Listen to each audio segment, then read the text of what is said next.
It is exhibiting an abrupt rebound in the downward trend that began last year. Let's investigate the potential causes. The Nasdaq, in which the majority of investors trade, first increased to around 10,000 points, but has since somewhat recovered to reach about 11,00 points. What causes this abrupt increase? The CPI announcement caused a positive shift in the market's assessment. It was revealed that the annual growth rate was 6.5%, down from the previous month's 7.1%. For the first time since October 21st, the headline statistic, which had been breached for 6 consecutive months, has dropped to the 6% area. Looking closer, rising service charges and housing costs remain unsettling elements. The general consensus is that housing expenses will decrease, at least starting from the second half of this year, as a result of jet lag. Additionally, data showed that the pace of wage growth for service prices decreased. The CPI number indicated a downward trend, but unlike the last CPI statement, it did not reveal a large increase. The market's judgment was mainly positive. This is partially because the core CPI has recovered month over month and it has already been pre-reflected too much this week. However, the CPI's downward trend is indication that inflation is about to ease, and the Fed now appears to be in the driver's seat. We must pay close attention to see if the CPI statistics can temper the Fed's intention to raise interest rates. It is very likely that the baby step will be increased by 25 basis points at the upcoming FOMC meeting, although this is only a guess. The base rate will eventually go up by a few percentage points, and it's unclear how long it will be raised, but one thing is certain: encouraging signs are still emerging. Yesterday, the market capitalized on the positive news that anticipated inflation dropped to its lowest level since April 2021.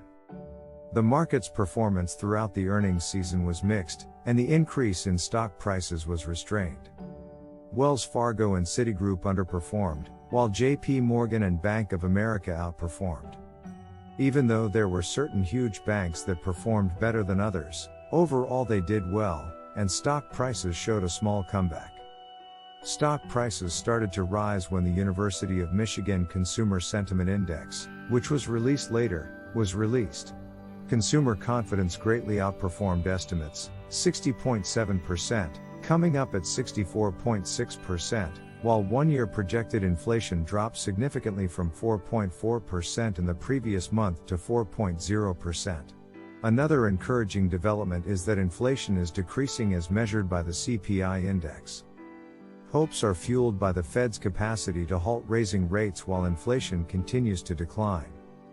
More than 90% of wagers, according to Fed Watch data, were on the FOMC raising rates by 0.25% in February. People are starting to believe that the Fed will cease rising interest rates, and this is a market trend. You can check the indicators, which is why inflation is still bending. Additionally, a strong dollar that has significantly increased inflation is also displaying a drop in the value of the dollar. In light of this, it is usually believed that the market has inflation under control. Let's now presume that we can see that the inflation situation is easing somewhat. What is left then? Exactly, a recession. Consider whether a recession is genuinely on the horizon. In this regard, Brian Moynihan, CEO of Bank of America, the biggest bank in the United States, stated on CNN that a recession is anticipated in 2023. Nonetheless, this prediction is optimistic because it seems to be brief and euphemistic. The Russian war, which is essentially a continuous cargo solidarity strike in the U.S. This decision is based on factors such as China's blockade measures, etc. After all, given the evidence, it shouldn't come as much of a surprise that the GDP would contract next year. Fortunately, consumption is still going on in the United States. Although the recession was expected to start this year, it was approaching extremely slowly. Although the Fed did intend to increase interest rates, it is believed that the U.S. consumer market had a significant influence.